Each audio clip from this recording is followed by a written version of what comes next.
Hello दोस्तों, आप सभी को अपने YouTube channel youth global study पे स्वागत है। आशा करते हैं कि आप लोग बहुत ही अच्छे होंगे और तैयारी करने में व्यस्त होंगे। आज हम इस वीडियो में जो एनसीईआरटी जो सीरीज जो चल रहा था उसका सीरीज नंबर 3 लेकर आए हैं। ठीक है, इससे पहले की जो 2 वीडियो का जो सीरीज डाला गया एनसीईआरटी उसमें 1 से लेकर लगभग 176 क्वेश्चन का डिस्कशन करवा दिए गए हैं। तो वो वीडियो जरूर देख ले। जो भी नए लोग इस पे हैं तो चैनल को सब्सक्राइब करके ऑल बेल आइकन पे क्लिक कर ले, ताकि जो भी सीरीज चलाया जाएगा तो वो आपको उसका अपडेट जल्दी मिल जाएगा। ठीक है, चलिए आते हैं इसमें। जो भी लोग अभी रेलवे तैयारी कर रहे हैं तो उसके लिए ये बहुत ही रामबाण साबित होगा, क्योंकि ये डायरेक्ट एनसीईआरटी का सारा क्वेश्चन है और अदर एग्जाम के लिए भी ये बहुत ही इंपॉर्टेंट होगा।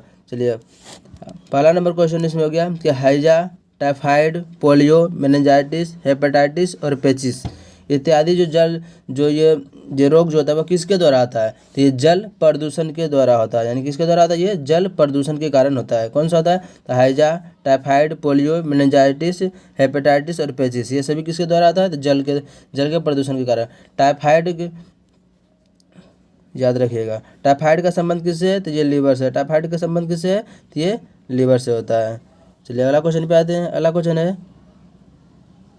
कि पृथ्वी पर उपलब्ध पानी में जो जितना पानी पृथ्वी पर उपलब्ध है उसमें लगभग जो 2.5% ही मीठा पानी है। ठीक है, लेकिन उसमें जो पीने लायक जो पानी है वह 0.006% ही पीने लायक पानी है। ये क्वेश्चन सिर्फ एनसीईआरटी में ही मिलेगा, अदर बुक में ये नहीं दिया है। तो पृथ्वी पर उपलब्ध पानी में पीने लायक कितना पानी है? तो 0.06% ही पानी का पीने के लिए। भले 3 भाग में पानी है और 1 भाग में पृथ्वी है, लेकिन जो पीने लायक जो पानी जो होता है वह 0.06% ही है। चलिए अगला क्वेश्चन पे आते हैं। अगला क्वेश्चन है कि संयुक्त राष्ट्र के अनुसार प्रति व्यक्ति का प्रतिदिन लगभग 50 लीटर ही पानी का उपयोग करना चाहिए। यानी कि यूएनओ जो होता है, संयुक्त राष्ट्र संघ जो होता है, उसके द्वारा यह अनुमान लगाया गया था कि लगभग प्रत्येक दिन 50 लीटर ही पानी का उपयोग करना चाहिए, ज़्यादा उपयोग नहीं करना चाहिए। तो ये बात ध्यान में रखिएगा कि इसका डाटा कितना है? तो ये 50 लीटर है। चलिए अगला क्वेश्चन पे आते हैं। अगला क्वेश्चन है भूजल के अलग अलग स्तरों को जल तालिका कहते हैं। तो भूजल जो होता है वो अलग अलग जगह पर अलग अलग उसका लेयर होता है, स्तर होता है। तो ये जो स्तर जो होता है इसी को जल तालिका के नाम से जाना जाता है। चलिए अगला क्वेश्चन पे आते हैं। अगला क्वेश्चन है कि उर्वरक का एक मानव निर्मित लवण है। उर्वरक एक मानव निर्मित लवण है, जबकि खाद क्या था? ये प्राकृतिक पदार्थ होता है। उर्वरक क्या था? ये मानव खुद उसको तैयार करता है। ठीक है, जो प्राकृतिक जो खाद जो होता है वह खुद ही उसका निर्माण होता है। तो ये बात याद रखिएगा। चलिए अगला क्वेश्चन है कि खुद के उपयोग से मिट्टी में जल धारण करने की क्षमता में वृद्धि होता है। खुद के उपयोग से मिट्टी में जल धारण करने की क्षमता में क्या होता है? ये वृद्धि होता है। इसमें कोई भी अपने से दिमाग लड़ाकर उसमें जल धारण की क्षमता को नहीं बढ़ा सकता, ये खुद से होता है मिट्टी में। अगला क्वेश्चन है कि फसल जो होता है उससे खरपतवार भी होता है उसमें। तो फसल से खरपतवार को अलग करने की जो प्रक्रिया जो होता है इसी को क्या कहते हैं? निराई। इसको क्या कहते हैं? निराई। यानी कि जो फसल जो हो गया उसमें बहुत सारा खरपतवार रहता है, उसको अलग करते हैं तभी उसको वो खाने लायक होता है। तो जो अलग करने की जो प्रक्रिया जो होता है वही क्या कहलाता है? निराई कहलाता है। ठीक है, तो ये लोग तो इस बात तो सभी लोग परिचित होंगे। चलिए अगला क्वेश्चन है कि हार्वेस्टर क्या होता है? तो आप लोग ये सभी जानते होंगे कि जो धान काटने वाला जो मशीन जो होता है वो खुद उसमें कट भी जाता है और धान अलग से निकल भी जाता है। तो हार्वेस्टर एक प्रकार की मशीन है जिसका उपयोग किसमें किया जाता है? तो ये फसल को काटने में किया जाता है। फसल को काटने में किया जाता है। चलिए अलग क्वेश्चन पे आते हैं। अगला क्वेश्चन है कि बीजों का बड़े पैमाने पर जो भंडारण जो होता है उसको साइलो कहते हैं। बीज जो होता है ना वो अधिक पैमाने पर जब उसको जो भंडारण किया जाता है तो वो जो भंडारण जो होता है उसी को क्या बोला जाता है? वो साइलो कहलाता है। ठीक है, चलिए अगला क्वेश्चन है कि लीवर में विटामिन ए, लीवर में कौन सा विटामिन पाया जाता है? Vitamin A. अब कोल्ड लीवर बोलेगा तो उसमें कौन सा विटामिन पाया जाता है? विटामिन डी की प्रचुरता होती है। विटामिन ए का रासायनिक नाम मुझे पूछेगा तो रेटिनोल होता है। विटामिन ए का रासायनिक नाम क्या होता है? ये रेटिनोल होता है। अब विटामिन डी का रासायनिक नाम पूछेगा तो ये कैल्सीफेरॉल होता है। ठीक है, तो ये भी बात याद रखिएगा। विटामिन ए की कमी से रतौंधी रोग होता है और विटामिन डी की कमी से क्वाशियोकर या मरासमस रोग होता है। ठीक है, चलिए अगला क्वेश्चन पे आते हैं। अगला क्वेश्चन है कि अतिसार एवं मलेरिया किसके द्वारा होता है? तो ये प्रोटोजोआ के द्वारा होने वाला होता है, होने वाला क्या एक रोग होता है। जबकि पूछेगा टाइफाइड और क्षय रोग, तो टाइफाइड और क्षय रोग जो होता है ये जीवाणु के द्वारा होने वाला रोग है। तो दोनों बात याद रखिएगा। ये क्वेश्चन डायरेक्ट पूछा जाता है कि अतिसार और मलेरिया जो बीमारी जो इसका संबंध किससे होता है? ये प्रोटोजोआ के द्वारा होने वाला ये रोग है। और टाइफाइड और क्षय रोग जो हो गया, क्षय रोग को टीबी बोला जाता है, इसी को तपेदिक भी बोला जाता है। तो ये जो किसके द्वारा होता है? ये जीवाणु के द्वारा होता है। जीवाणु के द्वारा होने वाले रोग जो होता है इसका एक ट्रिक होता है डिप्सूटिका कुटनी है जी। तो ये इसका एक ट्रिक भी होता है। चलिए अगला क्वेश्चन पे आते हैं।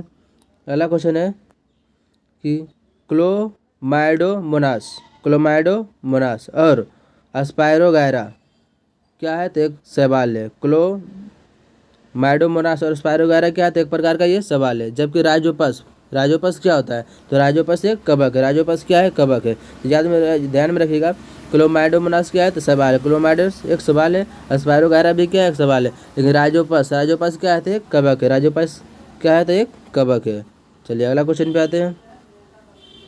अगला क्वेश्चन है कि जीवाणु एवं ईस्ट चावल के आटे के किण्वन में सहायक होता है। जीवाणु और ईस्ट जो होता है वह चावल के आटे में के किण्वन में क्या करता है? वह सहायता करता है, जिससे क्या कहते हैं? इसे इडली या डोसा जो होता है उसको उसमें बनाने में इसका बहुत ही महत्वपूर्ण योगदान होता है। किण्वन की प्रक्रिया के द्वारा ही ये दोनों का निर्माण होता है।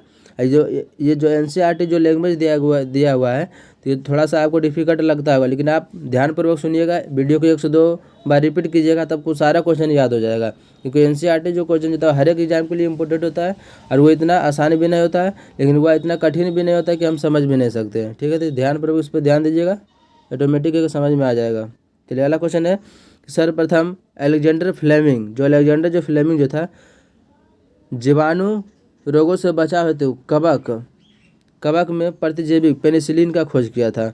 पेनिसिलिन क्या था? इसी से एंटीबायोटिक जो था इसका निर्माण होता है। ठीक है, तो पेनिसिलिन का खोज किसने किया था? तो अलेक्जेंडर फ्लेमिंग ने किया था। किसके लिए किया था? ये जीवाणु रोगों से बचाव के लिए किया था। ठीक है, पेनिसिलिन का प्रयोग किसमें किया जाता है? तो एंटीबायोटिक जो दवा जो बनता है उसमें इसका प्रयोग किया जाता है। चलिए अगला क्वेश्चन आते हैं। सर्वप्रथम एडवर्ड जेनर ने, कौन? तो एडवर्ड जेनर ने चेचक जो होता है चेचक, उसके लिए टीका का खोज किया था। कब किया था? 1798 में किया था। तो एडवर्ड जेनर ने चेचक के टीका का खोज कब किया था? 1798 में इसका खोज हुआ है। चलिए अगला क्वेश्चन है कि एडिस मच्छर जो होता है ये किसका आता है? ये डेंगू रोग का वाहक होता है। डेंगू जो रोग जो जाता है इसमें प्लेटलेट जो क्या था वह घट जाता है, बहुत ही घट जाता है। सबसे मुख्य कारण यही होता है इसका। तो एडिस मच्छर किसका वाहक होता है? तो ये डेंगू रोग का वाहक होता है। ठीक है, चलिए अगला क्वेश्चन है कि मादा एनोफिलीज होता है या मलेरिया रोग का वाहक है। मादा एनोफिलीज किसका रोग वाहक है? तो मलेरिया रोग का। तो मादा एनोफिलीज बोलेगा तो मलेरिया याद रखिएगा, डेंगू रोग बोलेगा तो एडिस। मादा यहाँ से मुँह से मादा और मुँह से मलेरिया, ये दोनों बात ध्यान में रखिएगा क्योंकि ये बहुत बार सेट में रिपीट होता है। अगला क्वेश्चन है कि रॉबर्ट कोच ने 1875 में बेसिलस एंथ्रेसिस नामक एक जीवाणु था, बेसिलस एंथ्रेसिस नामक जीवाणु की खोज किया था, जिसका संबंध किससे होता है? तो एंथ्रेक्स रोग होता है। एंथ्रेक्स रोग जो होता है ये पशु में होने वाला एक प्रकार का रोग है, जिसको फुट एंड माउथ रोग भी बोला जाता है। ठीक है, तो एंथ्रेक्स रोग का खोज किसने किया था? तो ये रॉबर्ट कोच के द्वारा किया गया था। कब? तो 1875 में किया गया था। किस जीवाणु से किया था? तो ये बेसिलस एंथ्रेसिस नामक जीवाणु से होता है। अगला क्वेश्चन है कि नींबू में कैंकर रोग, तो नींबू में जो कैंकर रोग जो होता है वह किसके द्वारा आता है? ये जीवाणु के द्वारा होने वाला रोग है। तो नींबू में कैंकर रोग किसके द्वारा आता है? जीवाणु के द्वारा ये होता है। गेहूं में जो रस्ट रोग जो होता है, गेहूं जो देखते हैं उसमें जो रस्ट रोग जो होता है वह कवक के द्वारा आता है। तो गेहूं में रस्ट रोग किसके द्वारा आता है? कवक के द्वारा। गेहूं में रस्ट रोग कवक के द्वारा आता है। भिंडी जो होता है, भिंडी में जो पित्त रोग जो होता है वह वायरस के द्वारा आता है। भिंडी में पित्त रोग किसके द्वारा आता है? तो ये वायरस के द्वारा होता है। तो ये रोग जो चैप्टर जो है इसको भी ध्यान में रखिएगा। अगला क्वेश्चन है कि खट्टे पदार्थ के संरक्षण के लिए डैश नमक, खट्टे पदार्थ होता है ठीक है, तो उसको संरक्षण के लिए किसका प्रयोग किया जाता है? तो वो नमक का प्रयोग किया जाता है। तो खट्टे पदार्थ के संरक्षण के लिए नमक का प्रयोग करते हैं। जैसे अचार में देखते हैं नमक डाला हुआ रहता है, तो वो खट्टे पदार्थ के संरक्षण के लिए ही डाला जाता है। ठीक है, चलिए अगला क्वेश्चन है कि खाद्य पदार्थ के संरक्षण के लिए, जो खाद्य पदार्थ जो होता है, जो घर में जो खाना जो बनाते हैं या कोई भी खाद्य पदार्थ हो जो खाने लायक हो, तो उसको खाद्य पदार्थ के संरक्षण के लिए किसका उपयोग किया जाता है, ताकि वो लंबे समय तक क्या अच्छा रह सके, तो उसके लिए जो है सोडियम बेंजोएट। तो ये तो सभी जानते हैं कि सोडियम बेंजोएट का प्रयोग किया जाता है, लेकिन एनसीईआरटी पढ़ने का खासियत क्या होता है कि इसमें जो होता है वो सोडियम मेटा बायसल्फाइड का भी प्रयोग किया जाता है। तो ये दोनों बातें याद रखिएगा कि सोडियम बेंजोएट सभी जानता है, लेकिन अलग जो इसमें जो है सोडियम मेटा बायसल्फाइड का प्रयोग किया जाता है। किसके लिए, तो खाद्य पदार्थों के संरक्षण के लिए। खाद्य पदार्थ के संरक्षण के कितने डिग्री सेल्सियस पर रखा जाता है इसको जो है 4 डिग्री सेल्सियस पर रखा जाता है। तो ये भी बात ध्यान में रखिएगा। चलिए अगला क्वेश्चन है कि जैमी हो गया, जैली हो गया और स्क्वैश हो गया। जैमी, जैली और स्क्वैश का संरक्षण किसके द्वारा आता है, ये चीनी के द्वारा आता है। किसके द्वारा आता है, चीनी। इसका जो मेन उदाहरण जो कि मुरब्बा देखते हैं जल्दी खराब नहीं होता है, तो उसमें चीनी क्या रहता है, अधिक मात्रा में रहता है, वो जमा हुआ रहता है। ठीक है, इसी कारण वो क्या है, तो सड़ता भी नहीं है। तो जैमी हो गया, जैली हो गया, स्क्वैश हो गया। या किसका संरक्षण, इसका संरक्षण किसके द्वारा होता है, तो ये चीनी के द्वारा होता है। चीनी का फॉर्मूला क्या आता है, तो C12H22O11। ये भी ध्यान में रखिएगा। चीनी का फॉर्मूला क्या होता है, C12H22O11 होता है। चलिए अगला क्वेश्चन है कि विषाणु केवल परपोषी जैसे जीवाणु, पादप या जंतु में गुणन करते हैं। विषाणु क्या करता है, केवल जो होता है ये परपोषी द्वारा, किसके द्वारा, तो ये परपोषी जैसे जीवाणु हो गया, पादप हो गया, जंतु हो गया, इसमें क्या होता है, गुणन के द्वारा ये वृद्धि करता है। जैसे कोविड-19 था, वो खत्म होने के बाद भी अलग अलग तरह का वेरिएंट आ रहा है, उसका अभी तक आते ही रहा है। तो ये किसके द्वारा आता है, तो इसमें जो होता है परपोषी, ये इसमें जो है एक परपोषी गुण होता है। जो जीवाणु हो गया, पादप हो गया, जंतु हो गया, इसमें गुणन करके अपना वेरिएंट को चेंज करते रहता है बार बार। चलिए अगला क्वेश्चन पे आते हैं। अगला क्वेश्चन है मलेरिया। मलेरिया किसके द्वारा, ये प्रोटोजोआ के द्वारा होने वाला रोग है। मलेरिया किसके द्वारा आता है, तो प्रोटोजोआ के द्वारा होने वाला रोग है। ठीक है, प्रोटोजोआ द्वारा होता है तथा कीट द्वारा ये फैलता है। ये प्रोटोजोआ जो द्वारा जो मलेरिया जो होता है एक कीट भी होता है, उसी के द्वारा ये फैलता है।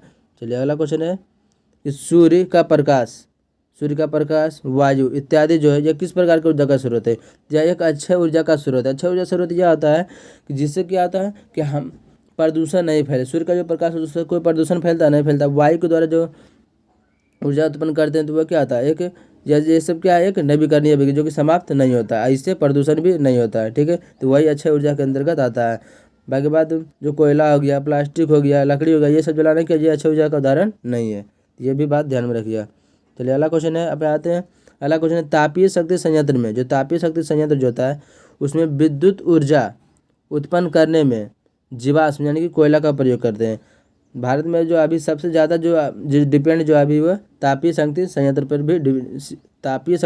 पर ही डिपेंड है। तो ये भी क्वेश्चन पूछा जाता है। तो तापीय शक्ति संयंत्र में किसका प्रयोग किया जाता है, जिसमें विद्युत ऊर्जा को उत्पन्न करने के लिए, तो इसमें जीवाश्म का प्रयोग किया जाता है। जीवाश्म क्या आता है, यानी कोयला। चलिए अगला क्वेश्चन पे आते हैं। अगला क्वेश्चन है कि मृत वनस्पति के धीमे प्रक्रम द्वारा कोयले में परिवर्तन को क्या कहा जाता है, तो जो मृत जो वनस्पति होता है वह धीरे धीरे प्रक्रिया के द्वारा कोयले में क्या आता है, परिवर्तन हो जाता है। तो कोयले में क्या पाया जाता है, कार्बन पाया जाता है, तो इसीलिए उसको क्या कहते हैं, कार्बनीकरण कहते हैं। यानी क्या कहते हैं, तो मृत वनस्पति में धीमे प्रक्रम द्वारा कोयले में परिवर्तन जो होता है वो क्या कहलाता है, कार्बनीकरण कहलाता है। ये भी अच्छा से ये ध्यान को रखना है। चलिए अगला क्वेश्चन है कि कोल हो गया, कोलतार और कोलतार और कोल गैस ये किससे प्राप्त होता है, ये सभी कोयले से प्राप्ति होती है। इसका प्राप्ति किसके द्वारा होता है, तो कोयले से होता है। ठीक है, कोयला का कौन कौन सा प्रूफ होता है, इसका कमेंट में कमेंट करके जरूर बताइएगा। चलिए अगला क्वेश्चन है कि कीटों को भगाने के लिए उपयोग किए जाने वाले नेफ्थलीन की गोलियां जो होता है वह कोलतार से प्राप्त होती है। जैसे कीट हो जाता है, ठीक, उसको भगाने के लिए किसका प्रयोग करते हैं, तो नेफ्थलीन जो गोली जो होता है उसका प्रयोग करते हैं। ये नेफ्थलीन गोली कहाँ से आता है, तो कोलतार जो होता है, जो कोयला का ही अप्रूव होता है, तो कोलतार से ही इसका प्राप्ति किया जाता है। चलिए अगला क्वेश्चन है कि कोलतार के स्थान पर पेट्रोलियम उत्पाद यानी कि बिटुमिनस का उपयोग किया जाता है। अब क्या होता है कि कोलतार जो होता है इसके स्थान पर जो पेट्रोलियम से जो उत्पाद जो बनता है बिटुमिनस, अब बिटुमिनस का ही प्रयोग किया जाता है। चलिए अगला क्वेश्चन पे आते हैं। अगर ये वीडियो को अधिक से अधिक फैला दीजिएगा और शेयर कर दीजिएगा ताकि अधिक से अधिक लोगों को फ़ायदा मिल सके। चलिए अगला क्वेश्चन जो है पेट्रोल का उपयोग जो होता है, पेट्रोल का उपयोग किस लिए किया जाता है? तो देखते हैं। तो पेट्रोल जो डायरेक्ट याद रखिए कि पेट्रोल जो होता है वो आप खुद मतलब जानते होंगे कि जो छोटा जो गाड़ी जो होता है, यानी कि जो हल्के जो गाड़ी जो होता है उसमें इसका प्रयोग किया जाता है। ट्रैक्टर में पेट्रोल का प्रयोग किया जाता है? नहीं किया जाता है। तो उसी तरह है, पेट्रोल का प्रयोग किसमें किया जाता है? तो हल्के चलाने वाले गाड़ी में, जैसे कार हो गया, टैक्सी हो गया, बाइक हो गया, स्प्लेंडर हो गया, ये सब में ही इसका प्रयोग किया जाता है। ठीक है। लेकिन डीजल का प्रयोग किसमें किया जाता है? तो भारी मोटर वाहनों में किया जाता है, यानी जैसे ट्रक हो गया, ट्रैक्टर हो गया, इसमें क्या होता है? डीजल का प्रयोग किया जाता है। ठीक है। चलिए अगला क्वेश्चन है कि पेट्रोलियम का निर्माण जो होता है किसे होता है? तो पेट्रोलियम का जो निर्माण जो होता है वह समुद्र में रहने वाले जो जीव जो होता है, ठीक है, जो समुद्र में जीव जो रह रहा है उसी से पेट्रोलियम का निर्माण होता है। यानी कि जो समुद्र में जीव रह रहा है वो क्या हुआ, उसका मृत्यु हो गया तो बहुत दिन रहने के बाद वह क्या करता है? पेट्रोलियम में चेंज हो जाता है। ठीक है।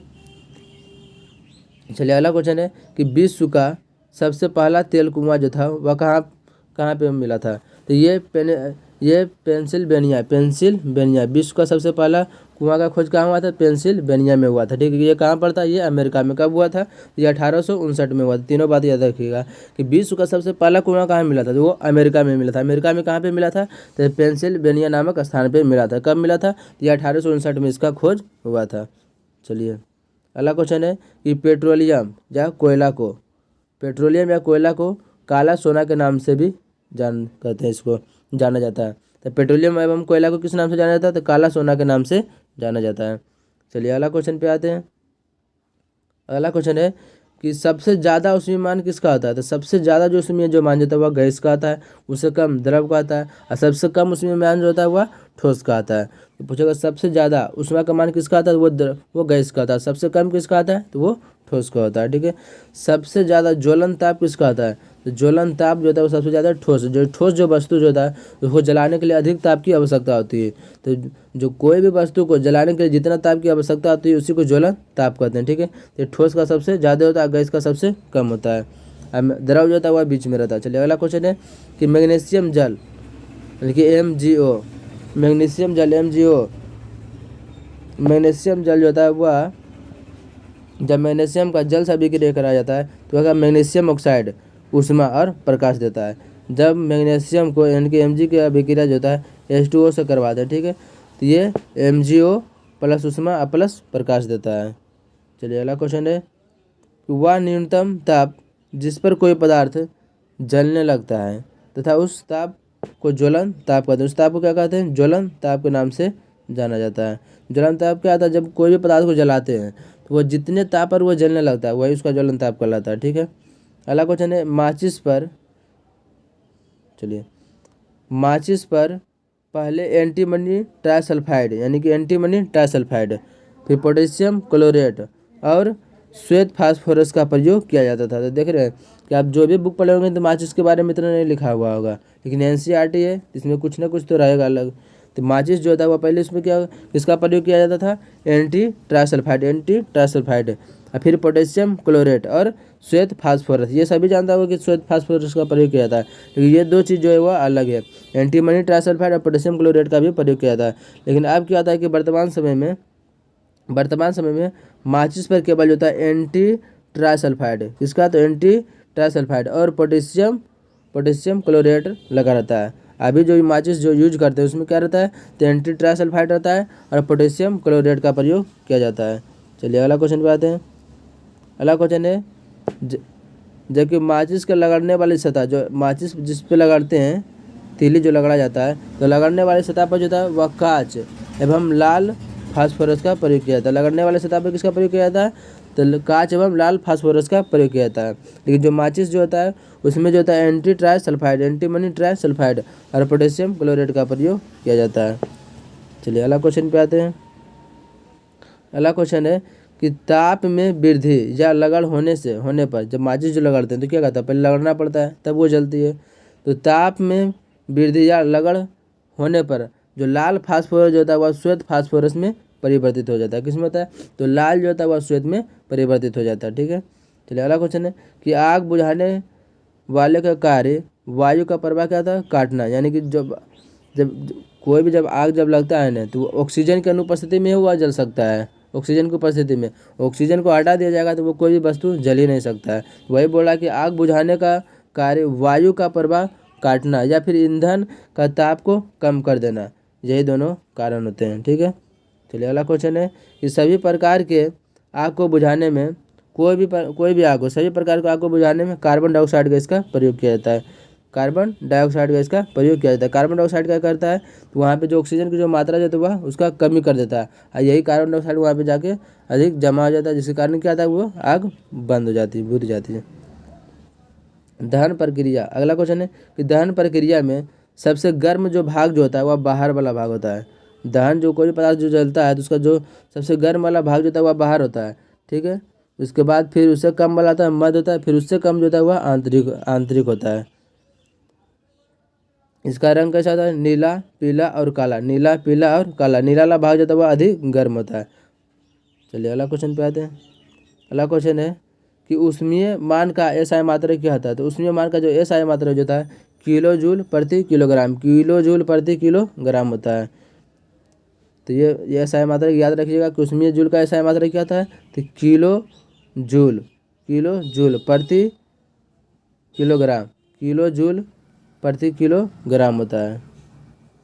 चलिए अगला क्वेश्चन है कि सल्फर एवं नाइट्रोजन के ऑक्साइड के कारण, जैसे सल्फर हो गया यानी कि SO2 और नाइट्रोजन ऑक्साइड यानी कि NO2, नाइट्रोजन ऑक्साइड के कारण अम्लीय वर्षा होता है। तो अम्लीय वर्षा में जो सल्फर और नाइट्रोजन है इसका बहुत महत्वपूर्ण योगदान होता है। पूछेगा अम्लीय वर्षा में कौन सा यौगिक पाया जाता है, सल्फर ऑक्साइड और नाइट्रोजन ऑक्साइड पाया जाता है।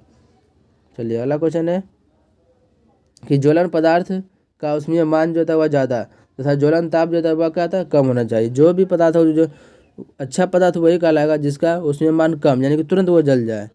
ठीक है, ज्वलन ताप यानी कम होना चाहिए और ऊष्मीय मान ज़्यादा होना चाहिए। चलिए अगला क्वेश्चन पे आते हैं। अगला क्वेश्चन है किसी व्यक्ति के कपड़ा में आग लगने की स्थिति में उसे जो है कंबल से ढकना चाहिए, ना कि अग्निशामक का प्रयोग किया जाना चाहिए। अग्निशामक का प्रयोग इसलिए नहीं किया जाना चाहिए क्योंकि उसमें क्या रहता है, उसमें उपस्थित जो अम्ल क्षार जो रहता है त्वचा के लिए क्या होता है, वह हानिकारक होता है। तो कोई भी व्यक्ति के कपड़े में जो आग लग जाता है उस पर पानी नहीं फेंकना है, डायरेक्ट को कपड़ा लो, सूती वाला कपड़ा रहना चाहिए, बस उसको डायरेक्ट उसको लपेट दो ताकि वो क्या हो जाएगा, सेपरेट से आग भी बुझ जाएगा और व्यक्ति भी सेफ रह जाएगा। चलिए अगला क्वेश्चन है कि वनोन्मूलन मतलब क्या आता है, वनोन्मूलन यानी कि वन का उन्मूलन यानी कि समाप्ति, वही क्या कहलाता है, वनोन्मूलन यानी कि वन के स्थान पर आवास या अन्य कार्य का होना, ये वह क्या कहलाता है, वन उन्मूलन यानी कि जहाँ पर पेड़ पौधा काट के जो घर बना लिए या फिर कुछ काम कर रहे हैं तो वही क्या हो गया, वहाँ का वन उन्मूलन हो गया। चलिए अगला क्वेश्चन है कि वनोन्मूलन जो होता है यानी कि वन की जो कमी जो होता है उससे क्या होता है, तो भूमि के जल स्तर में कमी होता है। भूमि के जल स्तर में क्या आता है, कमी होता है, इसलिए पेड़ पौधा को लगाना चाहिए। चलिए अगला क्वेश्चन है कि वन्य जंतु अभयारण्य, राष्ट्रीय उद्यान, जैव मंडल, आरक्षित क्षेत्र इत्यादि पौधे और जंतुओं के लिए क्या है, वह संरक्षित एवं सुरक्षित क्षेत्र है। क्या, तो वन्य जंतु अभयारण्य हो गया, राष्ट्रीय उद्यान जिसको नेशनल पार्क कहते हैं, जैव मंडल आरक्षित क्षेत्र हो गया, ये सभी जो होता है पौधा और जंतु दोनों के लिए क्या होता है, ये सुरक्षित जगह होता है। ठीक है, चलिए अगला क्वेश्चन है कि किसी विशेष क्षेत्र में पाए जाने वाले पेड़ पौधा एवं जंतु को क्या कहते हैं, तो उसे वनस्पति जात और प्राणी जात कहते हैं। ठीक है, तो कोई भी विशेष क्षेत्र में पाए जाने वाले जो पेड़ पौधा जो होता है उसको वनस्पति जात और जंतु जो होता है उसको प्राणी जात कहते हैं। चलिए अगला क्वेश्चन है कि जहाँ वन्य प्राणी सुरक्षित एवं संरक्षित रहता है तो उसे क्या कहते हैं, तो उसे वन्य प्राणी अभयारण्य कहते हैं। वन्य प्राणी अभयारण्य जिसे याद करते हैं ना, तो वही हो गया जहाँ पर वन्य प्राणी सुरक्षित एवं संरक्षित रहता है उसी को क्या कहते हैं, वन्य प्राणी अभयारण्य कहते हैं। चलिए अगला क्वेश्चन जो है, ये क्वेश्चन प्रीवियस ईयर का क्वेश्चन में भी ये पूछा गया है कि रेड डाटा पुस्तक जो था वह रेड डाटा पुस्तक में सभी प्रकार के जीव जंतु यानी कि लुप्त प्राय जीव जंतु और पेड़ पौधे को रखा जाता है। ये नहीं कि सोचिएगा कि सिर्फ रेड डाटा बुक में सिर्फ जीव जंतु ही रहता है, तो ये दोनों बात याद रखिएगा कि इसमें जो होता है लुप्त प्राय जो जीव जंतु जो होता है उसको भी और पेड़ पौधा जो होता है वो दोनों को इसमें रखा जाता है। चलिए अगला क्वेश्चन है कि प्रवासी पक्षी का प्रवास भोजन की कमी एवं बदलते मौसम के कारण होता है। यानी कि कोई पक्षी देखते हैं कि मौसम के अनुसार क्या होता है, वह एक जगह से दूसरी जगह वो बदलते रहता है, ठीक है। तो ये किसके कारण होता है, तो जहाँ पर जिस मौसम में जहाँ पर भोजन अच्छा मिलता है वहाँ पर वो पक्षी चले जाते हैं, ठीक है। तो यह बात ध्यान में रखिएगा। अगला क्वेश्चन है कि प्रत्येक शुक्राणु में कोशिका के सामान्य संगठक पाए जाते हैं।